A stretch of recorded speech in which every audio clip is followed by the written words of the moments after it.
The largest and most influential grassroots organization that crusades for sovereignty over all of Israel is the Sovereignty Movement.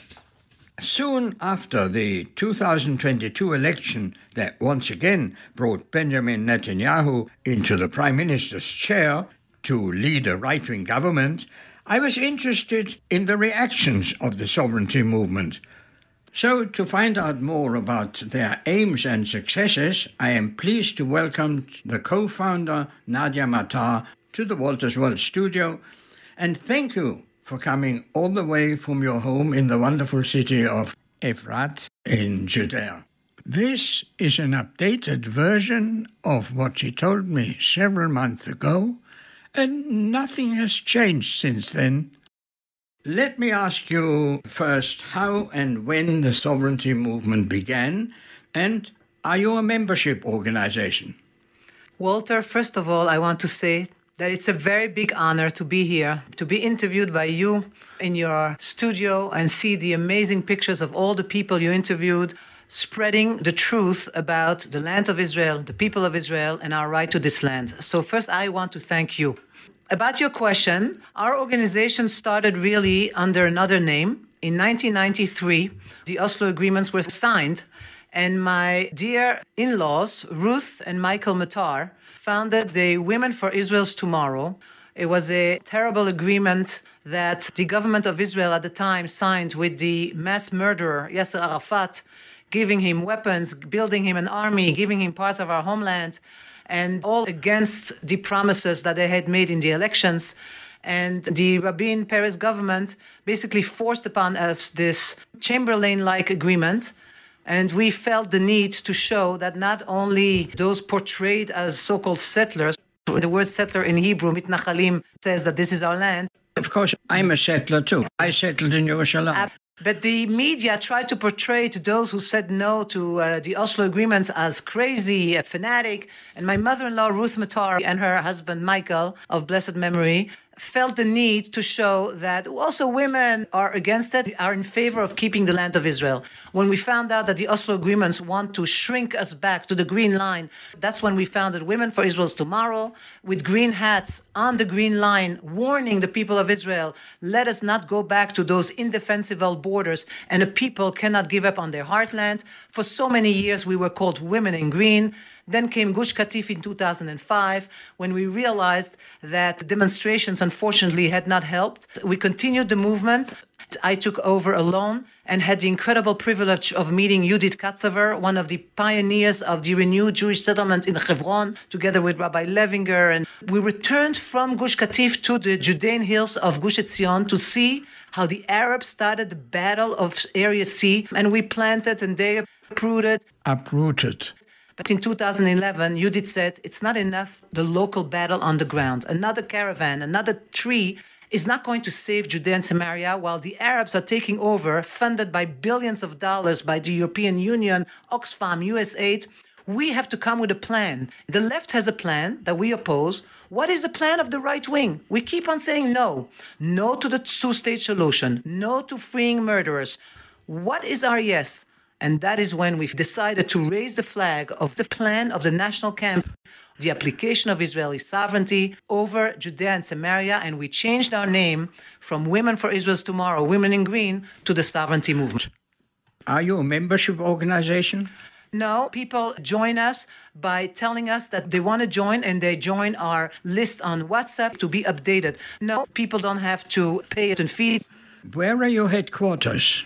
9 years ago, the headquarters became Oz Vegaon in Gush Etzion, the place that we set up the night of the murder of the three boys, Gilad, Eyal, and Naftali. They were kidnapped, and when they were found on July 1st, 2014, before the funeral, we have to show that we're not going to cave into terror. We are going to deepen our hold onto the land of Israel, and we went up to the forest above Gush Etzion and redeemed it from illegal Arab takeover and turned it into a beautiful Zionist educational reserve, and that's where we are.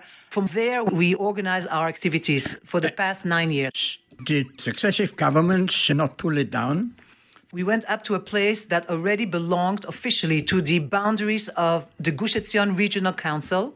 It was illegally taken over by the Arabs of the area, who turned it into a dump, into a place of crime, of prostitution, and of drugs. And we redeemed it, and they understood and they knew that this belonged to the Gush Etzion Regional Council, and therefore, thank God, they didn't bring us down, and we are going to develop it more and more.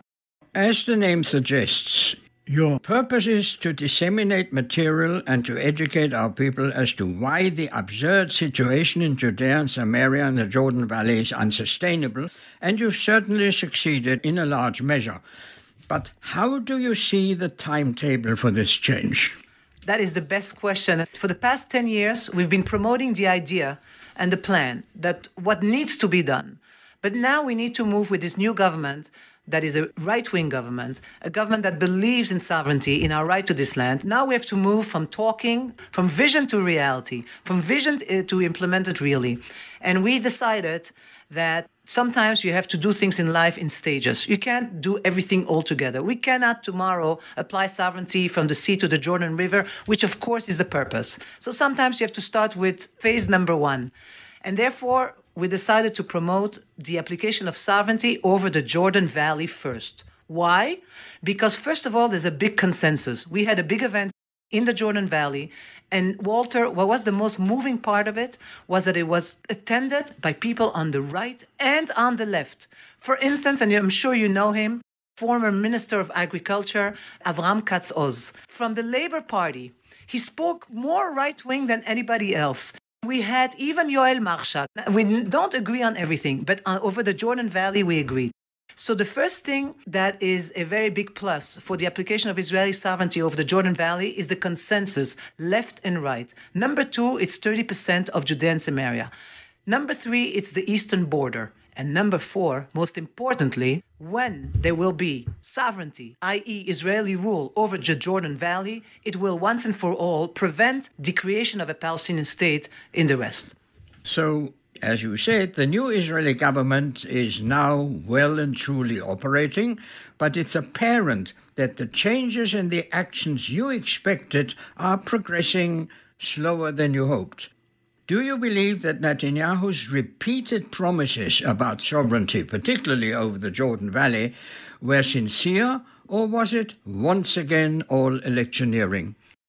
First of all, we have to understand that this government is in power only for a few weeks, a month and a half, and it's unfair of us to expect that to shift, it's like shifting the direction of a huge boat that for over 20 years has been going in the direction of suicidal left-wing policies, that within a month or two that they will be able, this new government, to right away do everything we dream of. So they have not disappointed us at all. In fact, we came out with a blessing today for making 9 new communities kosher, and we have to have a little bit of patience.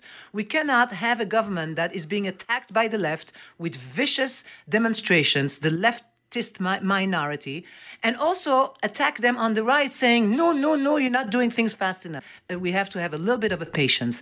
But, as you said, and it was said yesterday by all the politicians who were previous politicians very often make promises that they can't sometimes commit, and it's up to us, the people, to pressure. We believe that the Prime Minister wants to apply sovereignty over the Jordan Valley. We also believe that he's very much wary about the Americans, etc. And therefore, we have to give him the strength and the oomph to do it. And in the end, please God, I think that we'll be able to have another interview where, please God, it will be done. That interview was, of course, almost a year ago, and I'd be interested to hear if Nadia Matar is satisfied with the progress. Now back to the interview. We are, of course, a sovereign nation, but in this shrinking world of economic interdependence, we need to look over our shoulders to the international community, who erroneously believe that our Arab population are a nation and therefore have a right to their own state, at least in Judea and Samaria, known as the West Bank, and that Israel illegally occupies their land. It is an opinion that is held by a majority of the United Nations, and unfortunately, while Israel has always refuted this, we have never explained the history of many of those people's relatively recent immigration. They came from poor Arab countries and even from the Aegean Islands to our land to find work following the establishment of agriculture by the early kibbutz movement, and of course after the British garrison was established in 1918 and provided work. Today they all call themselves Palestinians.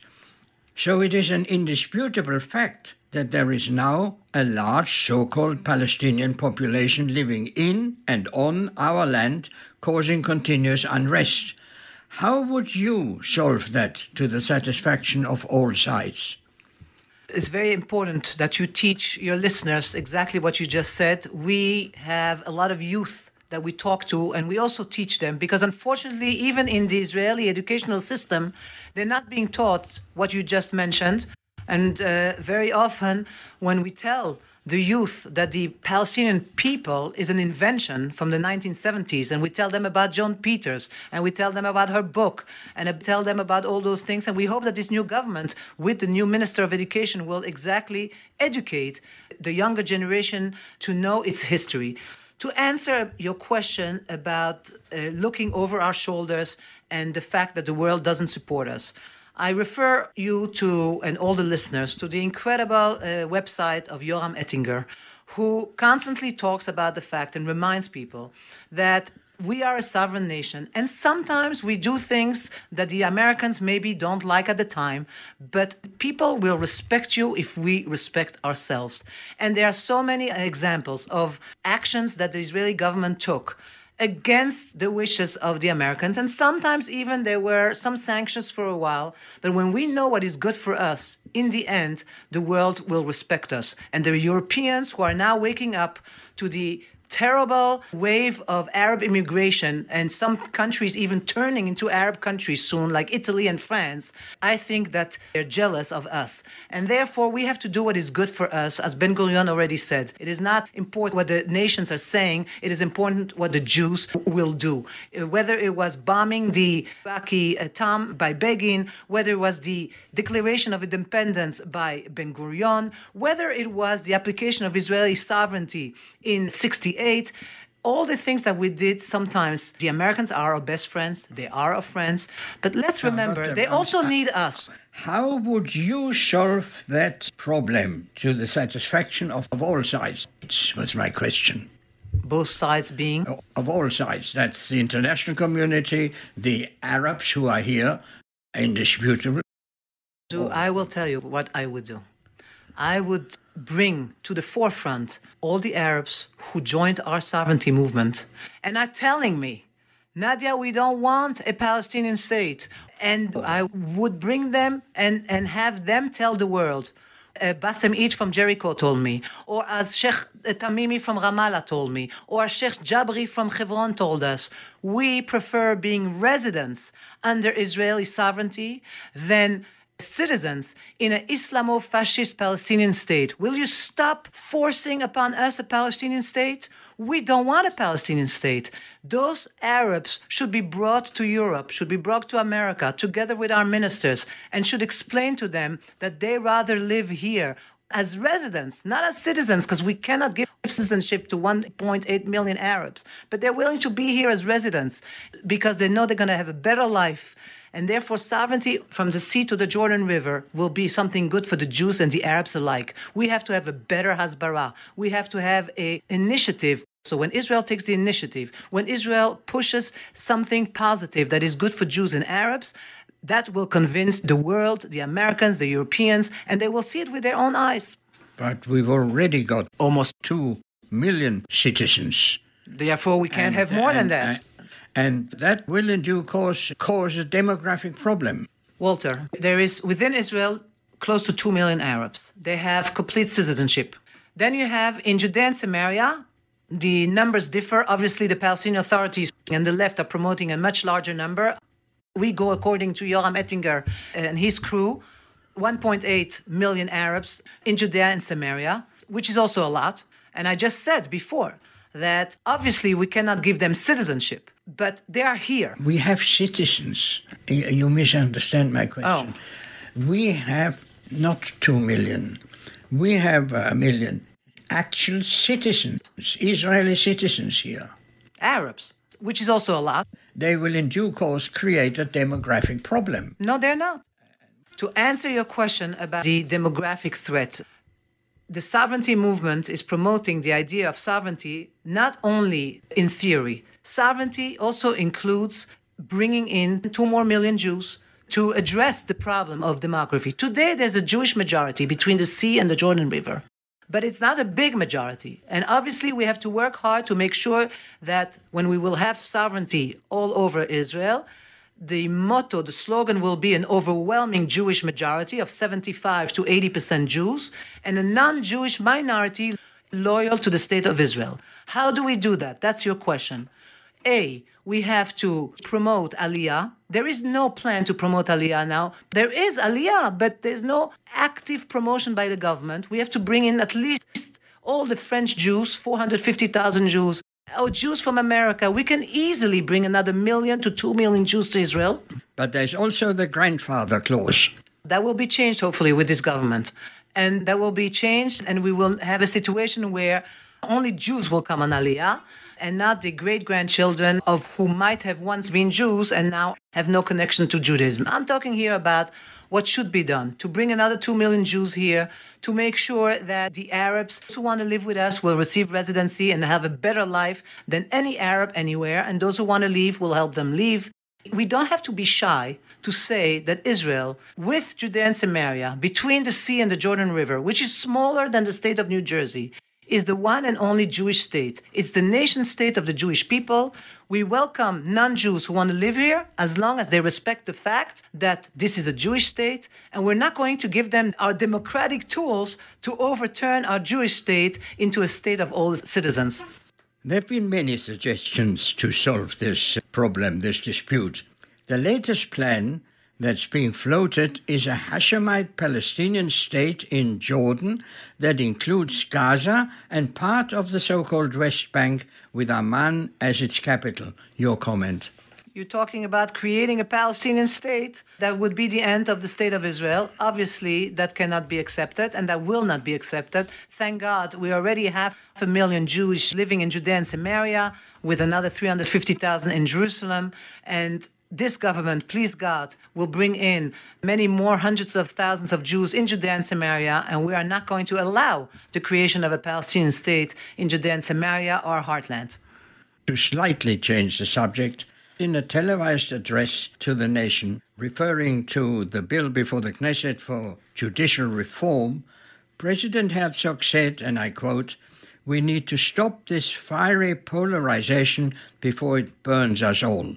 We are on the verge of a constitutional and social collapse." Do you agree? Completely not. We're not on the verge of any collapse. We are on the verge of the left going wild that they have lost the elections and they can't accept the results of the elections. We have an overwhelming majority of the right wing. 2,360,000 people voted for a right-wing government, for a judicial reform, for sovereignty, for keeping the land of Israel, and only 1 million and a little more voted to the left. Unfortunately, the left cannot accept the fact that the right wing is in power, because this is for the first time, not only that we are in power, which happened in the past, but in the past, unfortunately, when the right was in power, the left was ruling in all the different powers of strength, like the media, like judiciary system. But this time, a new kind of a government came to power saying we're actually going to also rule. We're not going to just be there in power just to be there. We're also going to rule according to what we were voted in for. And that is the big shock by the left. Yariv Levin is going to make a judiciary reform? How dare he?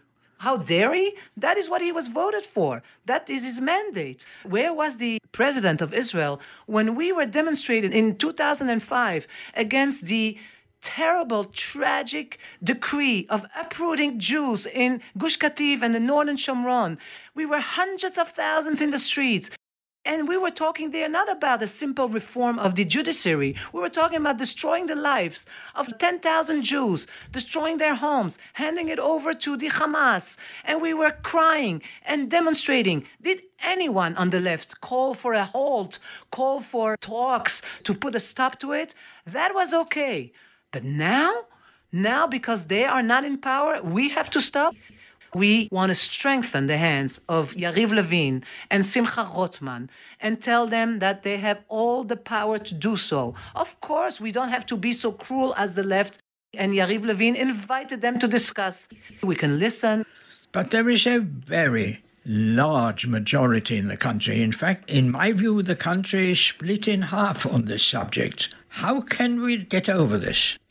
There are people who are warning of the third era. They're reminding us that also during the Second Temple period, when the Israeli state reached the age of its 70s, we're almost going to be 75, then started the internal problem. The first generation fights the external enemies. The second generation stabilizes itself after the state was created. And now, because we have more time, we're fighting less to have a piece of bread on our table, and we have such great economy, we have the time to bicker among ourselves. And that is when the danger starts of splitting and of dividing ourselves. And the threat is there. But I hope and pray, knowing the people in this government, that they know this and that they will take this into account and that they will make sure, on the one hand, not to cave in and not to make too many changes, but to do it also respectfully with the other side. Unlike the other side, who were so cruel to us in the 90s and in 2005, we shouldn't be like they were against us, but we should also not cave in. So, Nadia, can we only be united when we have a common enemy? I think that at our sovereignty event in the Jordan Valley, Walter, we were united. It was so powerful to see former Minister of Agriculture, Katz, who's from the Labour Party, and even Yoel Marshak, who's so much on the left, together with people like us, who are so known to be right-wing activists, and we were united. So there are things we can be united on. I can see you getting so excited. I think that the feeling that there's such a rift and a division in the people is being promoted by the media. When you don't listen to the news for a day or two and you meet people in the streets, even with those that you disagree with, there's much less of a feeling of a battle, of a war, etc. We have to be very careful in an era where there's TikTok and Instagram and Twitter. Everything is so extreme.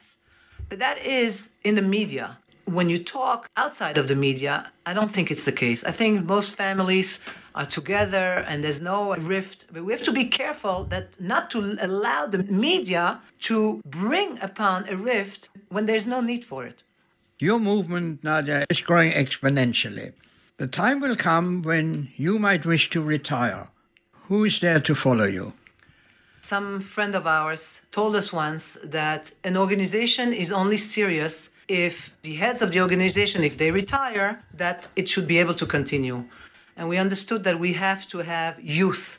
And at that exact time, really like a hand from God, we got a phone call from a group of youth. Hello, you know, there was just a uprooting, a destruction of a home in Gush Etzion, and the adults called us to fight the destruction, and we're sick and tired of it.